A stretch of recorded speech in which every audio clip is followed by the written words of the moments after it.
গ্রেপ্তারকৃতদের কাছ থেকে পাওয়া তথ্য, সাক্ষীদের জবানবন্দি এবং উদ্ধারকৃত আলামত পর্যালোচনা ও সার্বিক বিবেচনায় মামলাটি তদন্তের শেষ পর্যায়ে রয়েছে। আগামী 10 দিনের মধ্যে 7ই জানুয়ারি 2026 এই মামলায় চার্জশিট দেওয়া সম্ভব হবে বলে আশা করছি। আমি সবাইকে এই বিষয়ে ধৈর্য ধারণ করার অনুরোধ করছি। আমরা অতি দ্রুত এই হত্যাকাণ্ডের মূল রহস্য এবং যারা এর পিছনে জড়িত রয়েছে তাদের নাম, ঠিকানা সহ পূর্ণাঙ্গ তালিকা জনসম্মুখে উন্মোচন করতে পারবো ইনশাল্লাহ। আপনারা জানেন, ইতিমধ্যে মামলাটি দ্রুত বিচার ট্রাইব্যুনাল স্থানান্তর করার সিদ্ধান্ত নেওয়া হয়েছে। এই জঘন্য হত্যাকাণ্ডের ঘটনায় দ্রুততার সাথে ন্যায় বিচার নিশ্চিতে আমাদের সর্বোচ্চ প্রচেষ্টা অব্যাহত রহিয়াছে। এ কাজে ব্যাঘাত ঘটাতে ফ্যাসিস্ট দোসর, দুষ্কৃতিকারী ও সন্ত্রাসীরা অনবরত তৎপরতা চালিয়ে যাচ্ছেন। সেই জন্য সবাইকে অনুরোধ করব, আমরা যেন এমন কোনো কাজ না করি যা আমাদের শত্রুপক্ষকে শক্তিশালী করবে এবং হাদি হত্যার বিচার প্রক্রিয়াকে বাধাগ্রস্ত করবে। আমি আপনাদের আশ্বস্ত করতে চাই, বর্তমান অন্তর্বর্তী সরকার, এই অন্তর্বর্তী সরকারের মেয়াদেই হাদি ভাইয়ের হত্যার বিচার সম্পূর্ণ করা হবে ইনশাল্লাহ। প্রিয় সাংবাদিকবৃন্দ, আমি বিভিন্ন রাজনৈতিক দলগুলোর অভ্যন্তরে ওত পেতে থাকা ফ্যাসিস্টদের দোসর, সন্ত্রাসী এবং দুষ্কৃতিকারীদের বিষয়েও দলগুলোকে সচেতন থাকার অনুরোধ করছি। বিভিন্ন রাজনৈতিক দলে কিছু নেতাকর্মী ভালোভাবে না জেনে ফ্যাসিস্টদের দোসর, সন্ত্রাসী ও দুষ্কৃতিকারীদের তাদের দলে স্থান দিচ্ছে বলে আমরা খবর পাচ্ছি। এ বিষয়ে রাজনৈতিক দলের নেতৃবৃন্দকে অনুরোধ করব, এসব খোলস পাল্টানো দুষ্কৃতিকারীদের চিহ্নিত করে এদের থেকে দূরে থাকুন।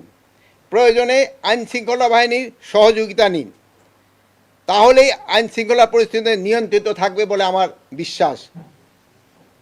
গত 13ই ডিসেম্বর 2025 তারিখ থেকে চালু হওয়া অপারেশন ডেভিল হান্ট ফেজ 2 অভিযানে গত 26শে ডিসেম্বর 2000 তারিখ পর্যন্ত 9,993 জনকে গ্রেপ্তার করা হয়েছে।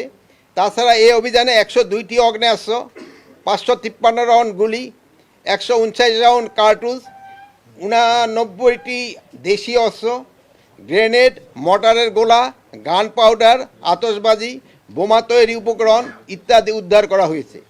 এ সময় মামলা ও ওয়ারেন্ট মূলে প্রায় 12,348 জন সহ সর্বমোট 22,341 জনকে গ্রেপ্তার করা হয়েছে।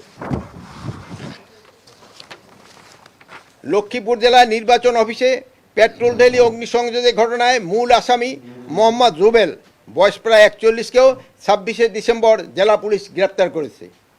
গত 22শে ডিসেম্বর খুলনা মহানগরীতে মোতালেব শিকদার, কেন্দ্রীয় সংগঠক জাতীয় শ্রমিক শক্তিকে গুলিবিদ্ধ করার ঘটনায় অন্যতম আসামি DK শামীম ওরফে ঢাকায় শামীম সহ মোট 3 জন আসামিকে র্যাব গত 25শে ডিসেম্বর নগরীর বিভিন্ন এলাকা থেকে গ্রেপ্তার করেছে। প্রাথমিক তদন্তে জানা যায়, মাদক ক্রয়, বিক্রয় ও চাঁদাবাজি টাকা ভাগাভাগি ঘটনাকে কেন্দ্র করে এই হত্যা চেষ্টা সংগঠিত হয়েছে। এই ঘটনার পর বিজিবি তাৎক্ষণিকভাবে সীমান্ত ও সীমান্তবর্তী এলাকায় সর্বোচ্চ সতর্কতা জারি করে।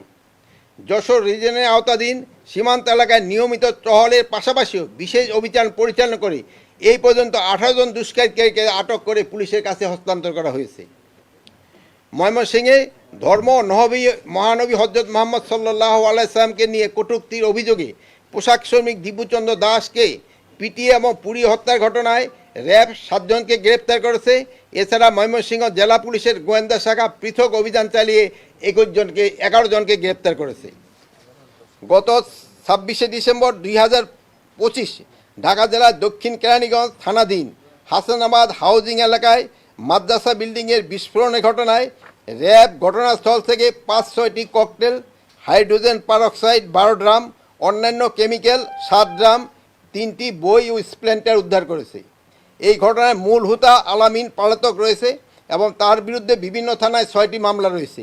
র্যাব গতকাল নারায়ণগঞ্জ সাইনবোর্ড এলাকা থেকে আলামিনের সহযোগী আহসানুল্লাহ ওরফে হাসানকে গ্রেপ্তার করেছে।